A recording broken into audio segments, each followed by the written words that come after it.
for change. So let's give it up for Faye.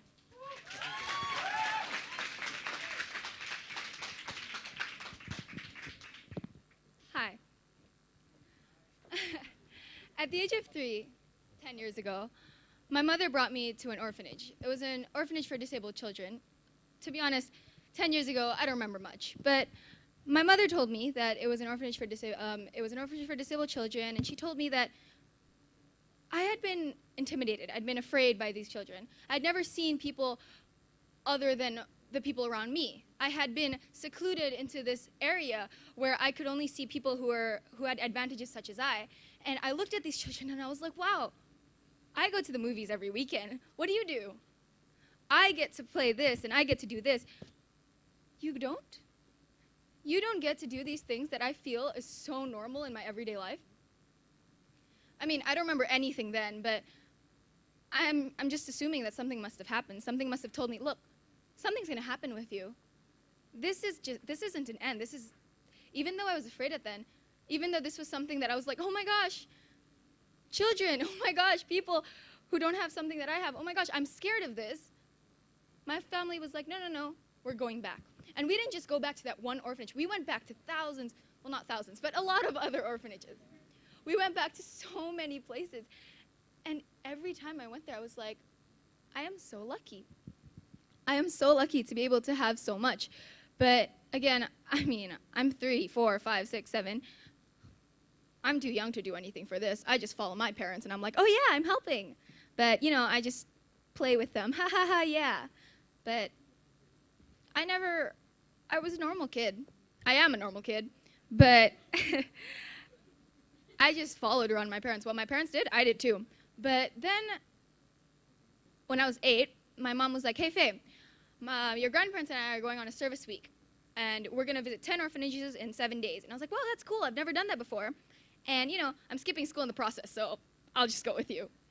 But I went there, and I was like, you know, just orphanage, just going, just play with them. But I went there, and there was an orphanage. It's called Gria Kasih Victory. And this orphanage, I don't know if you guys remember, the Merapi exploded a couple years back. And when they exploded, this orphanage was right below this volcano. And because they had to evacuate, they had to go to another place, the government provided land for them, but they didn't provide space. So they were living in temporary housing, and they had to go out by December. So this was in early March. And I saw them, and they were so happy, and they were singing praises, and they were so joyful. And I was like, oh my gosh, I'm not that joyful. I have so much, but I'm not that happy. I haven't reached that point in my life where I'm like, oh my gosh, I'm so happy. And I was like, wait, I want to be that happy. How do I want to be that happy? Because I want to help others. And I was like, okay, you know what? I'm going to tell my mom I want to help. So I went to my mom, and I was like, Mom, I want to help those kids. Mom, those kids, they need my help. They need our help. This is what I have to do. And my mom's like, oh yeah, so what are you going to do? And I was like, no, no, no, no, no. You don't get it. What I'm saying is, I want to help, but you know, you're going to tell me what to do, right? Because you're the parent, you're the adult. Adults do everything that's good, that's cool. We kids, we just play. We go to school. We're too busy for this stuff, right? I'm too young for this. That's what I said. I said, no, you can do it for me. Well, my mom said, no, that's not my job. I mean, yes, I'm going to help you. I'm going to help you do this, but no, if you're going to do this, you're going to do this yourself. You are the one who's going to make a difference if you're the one who has the passion for this. And I said, oh, yeah, I can't do that.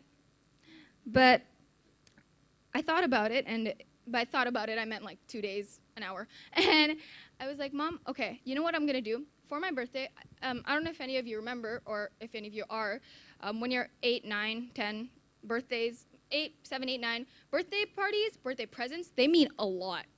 And I went to my mom. My birthday was in April. And I was like, Mom, you know what? For my birthday, I want to raise money for these kids. I want to do something that I had never done before. I want to help. So my mom was like, okay, so what are you going to do? So for my birthday, I asked people to come to my birthday, and instead of giving me presents, to give me money. And not just to me, not to me, but to Gria Kasih Victory. I thought we'd raised $1 million. We would raise $1 million. For me, that was a lot. We raised $99.6 million. And I looked at that, and I was like, we can do this. I can actually make a difference. $99.6 million. But after that, you'd think I'd feel proud of myself. I'd be like, oh, I can do something. But no, that's not what I was like. I was like, wait, that's it? That's all I'm doing? There was this emptiness in my heart. There was this thought that, oh, now that the mindset came back that I can't do anything. The mindset came back that as a youth, we can't do anything. Because why? We're too young. We can't do anything. That's all I thought. But that very same year, I was 9, I learned about prostitution. I learned about children who are trafficked, who are sold every day. They have to sell their bodies for as little as 100,000 rupiah just because either they want to buy something or because they're forced to.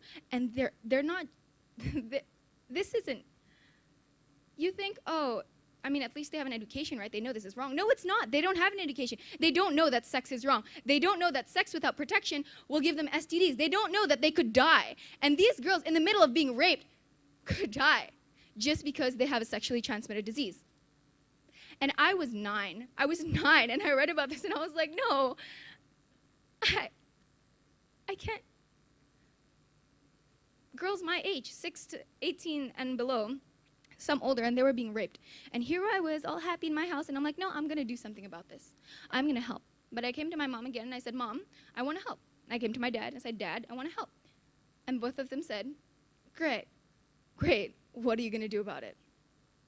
And that's when it started. That's when I was like, you know what? Okay, I don't know where I'm going to start. I don't know what. I do not know what the heck I'm going to do, but I'm going to go out there. I'm going to open up Google, and I'm going to search about human trafficking, about prostitution, about what I can do to help. And I learned so much. I learned that Indonesia, out of 194 countries, we were the 46th with the most human trafficking. I learned that girls, they sold their body.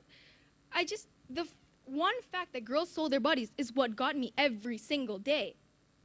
And finally, at the age of 11, 2 years, Rumah Faye was born.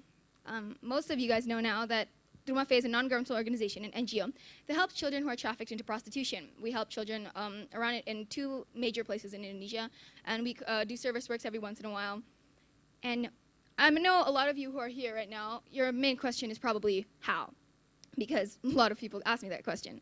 So I'm going to tell you one huge thing about myself is that I consider myself, like the MC said earlier, that as a nationalist, that I have pride in my country. And when Mr. Ben earlier, he showed the survey, and he said 31% of his students were proud of this country. And I was like, wait, just 31? My parents have always taught me, look at this country.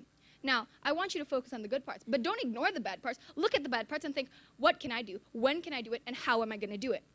And when I see barriers in my way, don't look at the barriers and stop and go like, oh my gosh, there's a barrier. Think, oh wait, can I climb this barrier? Can I break this barrier? Better yet, can I move this barrier aside forever? And how am I going to do that? So I don't understand when people look at this country and they think, oh, so uneducated, so polluted. Okay, well, here's the thing. It's polluted because you choose not to throw your trash in the trash can. It's uneducated because you choose not to go to the actual rural areas that could use education and teach them. No, instead, we all just go about our lives happy-go-lucky, and we don't think about what else can we do. And so I decided, you know what? I'm going to help. And I know there's a lot of youths here, and I know there's a lot of people, maybe not just youths, but there's a lot of people here. And I look at everybody, and I think, how many of you guys want to make a difference? And I know all of you guys, well, most of you guys, I hope, are nodding inside of your heads. Yeah, I want to make a difference. Yes, I want to do something for this. But the question is, how much would you guys want to sacrifice for your passion? How much do you want to sacrifice for what you think is right? Because right now you're going to say, yeah, I'll do anything. But then later you're going to go home and you're going to think, what? Because, okay, I don't know about you guys, but when I was little, when I was 8, no, younger than 8, I don't know, there's a rodent man thing, and there's puppies inside little cages. And I think, you know what, when I grow up, I am going to go there, I'm going to buy all of these puppies, and I'm going to let them go. Do you know why? Because they're in little tiny cages, and I'm going to help them. What happened to that? Where did that passion to help those puppies go? We as youth, we have imagination. We have voice. We have rights. We're so strong. I don't know about any of you guys, but I really like Marvel. And probably one of the most famous Marvel quotes of all time was from Uncle Ben, Peter Parker's uncle, Spider-Man. And he said, with great power comes great responsibility. Now the question is, what is power? my dad and I were talking about this a couple nights ago, and he said, oh yeah, power isn't just superpowers that all comics have. Power is what you have and what you're going to do with it. So basically, I have a voice. This is my power. I know my rights. This is my power. I have connections. This is my power. Therefore, I can help these children. The question is, if we all have power, are we using this power? The question is, the power that we have now, or the power that have been handed to us, are we using it for the greater good? And as youths, are we using the power that we have? Because us youths, we don't care. We don't take initiative. We don't think about other people anymore. We think about ourselves. That's all we think about. Is that really what we think about?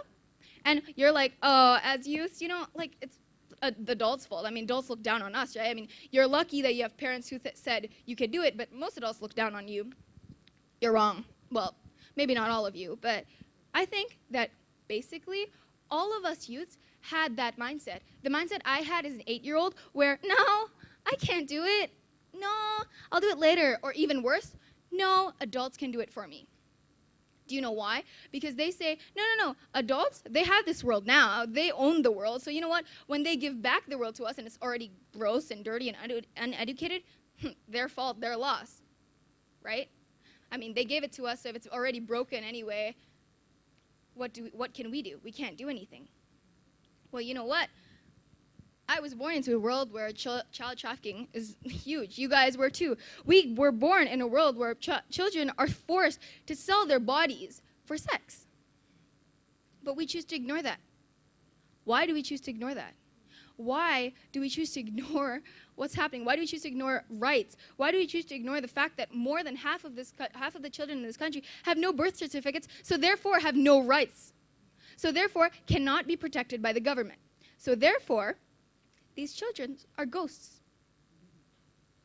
Nobody cares for them.